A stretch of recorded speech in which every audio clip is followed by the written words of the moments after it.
Hello everyone, आज हम the limitation act 1908 का सेक्शन 14 पढ़ेंगे। सेक्शन 14 की हेडिंग है exclusion of time of proceeding bona fide in court without jurisdiction. मतलब ये कि प्रेस्क्राइब लिमिटेशन पीरियड में से उस टाइम को एक्सक्लूड कर दिया जाएगा जिस दौरान प्लेंटिफ इन गुड फेथ उस कोर्ट में मसरूफ रहा हो जिसके पास इख्तियार समात ना हो। अब सेक्शन 14 के सबसेक्शन 1 को देख लेते हैं। सबसेक्शन 1 की पहली लाइन है in computing the period of limitation prescribed for any suit, जो हमें बताती है कि सेक्शन 14 का इतलाक सिर्फ सूट्स पर होगा। आगे सबसेक्शन 1 कहता है the time during which the plaintiff has been prosecuting with due diligence another civil proceeding whether in a court of first instance or in a court of appeal against the defendant shall be excluded where the proceeding is founded upon the same cause of action and is prosecuted in good faith in a court which from defect of jurisdiction or other cause of a like nature is unable to entertain it। आपने text पढ़ते हुए कुछ words को highlight form में देखा। आगे हम इन words की एप्लीकेशन और इम्पोर्टेंस को देखेंगे, लेकिन इससे पहले हम सेक्शन 14 के सबसेक्शन 2 को भी साथ ही देख लेते हैं। इस सेक्शन की खास बात यह है कि अगर इसका कंपैरिजन सेक्शन 14 के सबसेक्शन 1 के साथ किया जाए तो दोनों में आपको सिर्फ एक वर्ड का डिफरेंस नजर आएगा, बाकी सब कुछ सेम है। सबसेक्शन 1 सूट की बात करता है जबकि सबसेक्शन 2 एप्लीकेशंस की बात कर रहा है। अब इन दोनों सबसेक्शंस की सादा लफ्जों में एक्सप्लेनेशन को देख लेते हैं। देखें, सेक्शन 14 कह रहा है कि अगर कोई शख्स बोनाफाइडली किसी ऐसी कोर्ट में सूट इंस्टीट्यूट कर दे जिसकी जुरिस्डिक्शन ही ना बनती हो तो ऐसी सूरत हाल में जितना वक्त रॉन्ग फोरम पर मुकदमे में लगेगा वो under section 14 prescribed limitation period से एक्सक्लूड हो जाएगा। अब हम सेक्शन 14 में यूज होने वाली कुछ इम्पॉर्टेंट टर्म्स की तरफ चलते हैं जो आपको अपनी स्क्रीन्स पर भी नजर आ रही हैं, जिन पर हम आगे बात करने वाले हैं। ये टर्म्स हैं suits and applications, plaintiff, due diligence, civil proceedings, same cause of action, in good faith, defect of jurisdiction, other causes of like nature, और court unable to entertain। सबसे पहले सूट्स एंड एप्लीकेशंस को देख लेते हैं। याद रखें, सेक्शन 14 सिर्फ सूट्स और एप्लीकेशंस पर अप्लाई होता है, अपील्स पर अप्लाई नहीं होता। सेक्शन 14 में यूज होने वाला अगला वर्ड प्लेंटिफ है, जिससे मुराद ये है कि सेक्शन 14 के बेनिफिट सिर्फ उस प्लेंटिफ के लिए अवेलेबल हैं जो कोर्ट में ये प्रूव करेगा कि उसने अपना केस डिलीजेंटली और इन गुड फेथ प्रोसिक्यूट किया था। आगे आता है ड्यू डिलिजेंस, जिसका इन जनरल मतलब एक खास किस्म की स्टेट ऑफ माइंड है, लेकिन सेक्शन 14 के सबसेक्शन 1 और 2 की हद तक ड्यू डिलिजेंस का मतलब प्लेंटिफ के बारे में ये समझना है कि उसने तब डिलीजेंटली एक्ट किया जब वो बजाते खुद सूट से रेलेवेंट सभी फैक्टर्स से आगाह था और उसने उस हवाले से वो तमाम प्रिकॉशनरी स्टेप्स लिए जो कोई भी रीजनेबल इंसान ले सकता है।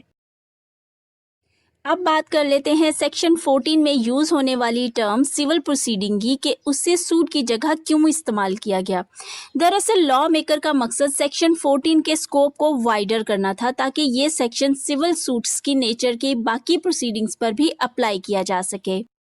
मजीद ये कि सेक्शन 14 में कोर्ट ऑफ सिविल जज या कोर्ट ऑफ डिस्ट्रिक्ट जज की बजाय कोर्ट ऑफ फर्स्ट इंस्टेंस और एपीलेट कोर्ट की टर्म्स इस्तेमाल हुई हैं, जो इस इंटरप्रिटेशन को सपोर्ट करती हैं कि सेक्शन 14 के बेनिफिट सिविल नेचर की दीगर प्रोसीडिंग्स पर भी अप्लाई हो सकते हैं। लेकिन यहाँ ये बात माइंड में रखना ज़रूरी है कि सेक्शन 14 के अंडर आने वाले केसेस को पहले वाले मुकदमे की कॉन्टिन्यूशन नहीं माना जाएगा। अगली टर्म है सेम कॉज ऑफ एक्शन। इसका मतलब ये है कि सेक्शन 14 सिर्फ उन्हीं सूट्स पर अप्लाई होगा जहां प्रीवियस और सबसीक्वेंट सूट्स में कॉज ऑफ एक्शन सेम होगी। आगे है इन गुड फेथ, जिसका मतलब ये है कि सेक्शन 14 के बेनिफिट सिर्फ उसी पार्टी के लिए अवेलेबल होंगे जो सेम कॉज ऑफ एक्शन पर सेम डिफेंडेंट के खिलाफ बोनाफाइडी और ड्यू डिलिजेंस से रॉन्ग फोरम पर गई होगी। और यही नहीं, उस पार्टी के लिए अपने मौकफ को कोर्ट में स्टैब्लिश करना भी ज़रूरी है। लेकिन इन गुड फेथ क्या चीज़ है, इसे हम एक मिसाल से समझते हैं। फ़र्ज़ करें मिस्टर एक्स और मिस्टर वाई ने 2015 में एक कॉन्ट्रैक्ट किया जो बाद में ब्रीच हो गया। कॉज ऑफ एक्शन 1 जनवरी 2016 को अराइज हुई। जैसे कि हम जानते हैं कॉन्ट्रैक्ट से रिलेटेड सूट्स के लिए लिमिटेशन पीरियड 3 इयर्स होता है। सो एग्रीव्ड पार्टी के पास 1 जनवरी 2016 से लेकर 1 जनवरी 2019 तक के लिए 3 इयर्स का लिमिटेशन पीरियड था। मिस्टर एक्स ने 1 जनवरी 2017 को मिस्टर वाई के अगेंस्ट सूट इंस्टीट्यूट कर दिया जो लिमिटेशन के लास्ट डे से कहीं पहले की बात थी। केस चलता रहा, वक्त गुजरता रहा और साल 2020 आ गया तो कोर्ट को पता चला कि उसे उस सूट को एंटरटेन करने की जुरिस्डिक्शन ही हासिल नहीं थी। अब यहाँ सेक्शन 14 की एंट्री होगी और वो टाइम जो रॉन्ग फोरम पर with due diligence suit institute करने पर वेस्ट हुआ उसे प्रेस्क्राइब लिमिटेशन पीरियड से एक्सक्लूड कर दिया जाएगा क्योंकि उसमें प्लेंटिफ की कोई गलती नहीं थी। उसने with due diligence in good faith suit institute किया था। ये कोर्ट की ड्यूटी थी कि इस पॉइंट को उसी वक्त कंसिडर करती जिस वक्त सूट इंस्टीट्यूट हुआ था। अगर तभी प्लेंटिफ को रिटर्न कर दी जाती तो प्लेंटिफ तभी आराम से अपना सूट प्रॉपर फोरम पर इंस्टीट्यूट कर सकता था। इसमें उसकी कोई मैलाफाइडी शामिल नहीं थी। आई होप आपको इन गुड फेथ की समझ आ गई होगी।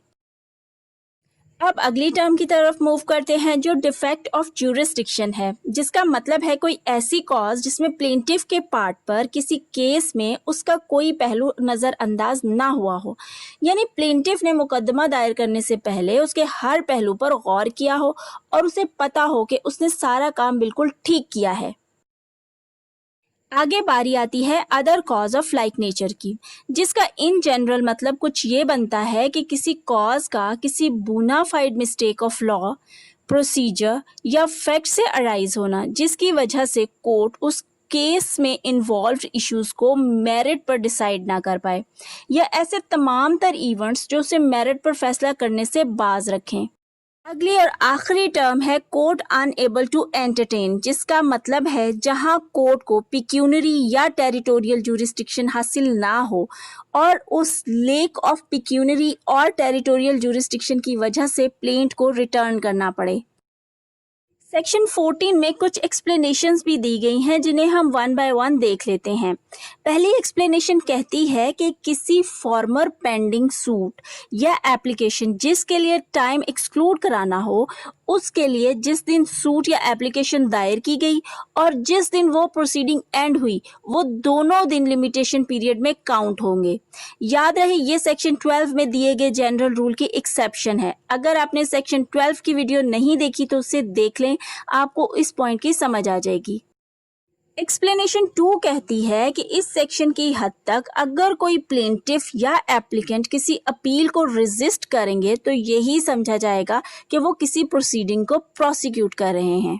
आगे एक्सप्लेनेशन 3 कहती है कि इस सेक्शन की हद तक मिसजॉइंडर ऑफ पार्टीज या कॉज ऑफ एक्शन को डिफेक्ट ऑफ ज्यूरिस्डिक्शन के साथ cause of a like nature समझा जाएगा।